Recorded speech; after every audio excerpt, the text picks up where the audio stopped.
Hello,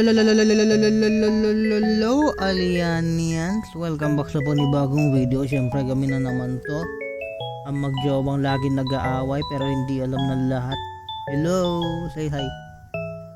Hello sa mundong ito. Kanina pa niya ako inaayang mag-record, hindi ko alam anong agenda na naman niya. Gusto na naman niya ako mapahiya sa araw na ito. Oo. Ano ba yan? Ano ba gusto mo? Hindi naman. Gusto lang ko Gusto ko lang mag-hi sa... Ilan na ba kayo? 87. 87 subscriber ko dyan. Oo, pandami kayo ng pandami. Naway dumami pa kayo. Pag dumami daw kayo, ibablow out niya ako. Thank you. Oo. Hindi kayo kasama doon. Ay, ginaganyan kayo ng cover song. Ginaganyan kayo. Ayaw daw kayo isama. Damot. Aliana, damot. I-blow out ko kayo ng cover song. So, pasensya na. Cover song, wala. Mahina pala kayo sa kanya, guys. Cover song. Wala po siyang cover kasi wala rin siyang editor. Wala po siyang editor. Nag-resign na po ako kasi mahirap siya katrabaho. Maarte siya. Magulo siya. Tapos, break na rin po kami. Sorry. Hindi, kaya wala siyang editor, guys. Magpahinga muna ako. Alamin naman ang taong ito, diba? Siyempre, hindi naman nababot ang ating editor. Siyempre, meron din tayong personal life. And last week, sa mga hindi po nakakaalam, galing ako ng Bohol. So, nanggaling ako ng Bohol, sumakay ako ng pinagdala airplane. niya ako ng tarsier. Pinag-uwi ko siya ng tarsier, kaso namatay. Didikit na lang namin sa ref. Wala na. Hindi guys, bawal yun, bawal. At least hindi Para tayo. po sa kaalaman ng lahat, ang tarsier ay isang endangered species na hayop. No? And pinagbabawal po na hulihin sila and gawing pet. May kaukulang multa yun. Kung may nakakaalala sa inyo nung nakaraan, merong mga vlogger from, I think that was Bacolod, or if I'm not mistaken, Negros, na nag-video sila na ano sila ng tarsier, hinahawak-hawakan nila. Bawal po yun. Okay? It's against the law. Kasi considered sila as endangered species. Pero yun, bukod sa tarsier, ang isa pang pinagmamalaki ng Bohol yung chocolates nila. Masasarap yung mga chocolates nila, in fairness.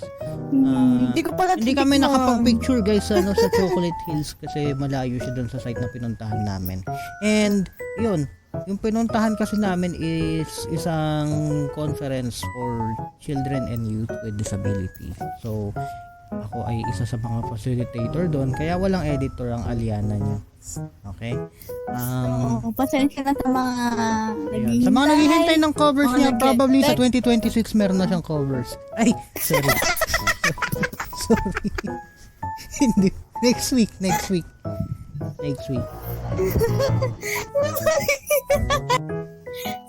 Hindi ba guys, naranasan na naman yun. Hindi ako nag-cover na yun. Tawa, Aliana, tawang-tawa. Tadyakan ko puson mo eh. Kaya nyo na yan. Kaya, kung kailan dumami, iiwan sa ere. Aray ko! Aray ko! Binalawan kayo.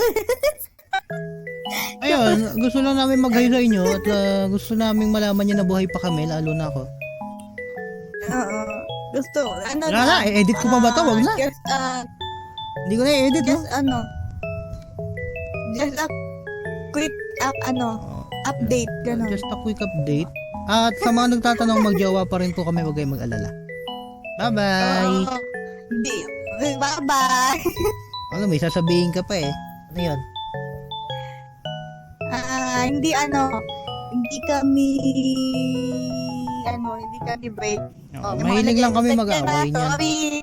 Mahilig lang kami mag-away. Pero hindi ko po siya hihiwalayan kasi hintayin ko po yung mana niya. Joke lang. Hindi ako mayaman. Baka isipin ng mga tawa. Mayaman po siya sa kakulitan at topak, toyo, supong. Yun yung kayamanan meron si Aliana. Siyempre, babae tayo. Ikaw lang, wag kang mandamay, B. Babae tayo. Ay, oo nga pala. Alam mo naman nagiging lalaki ako. Lalaki ako, hindi ako babae. Paano yung lalaki ako? Sige nga daw. Ha? Ano Sorry? Ano? Paano yung lalaki? Lalaki! Gusto ko. Bigyan niyo ako. Ay, sorry. Sorry. Bye-bye.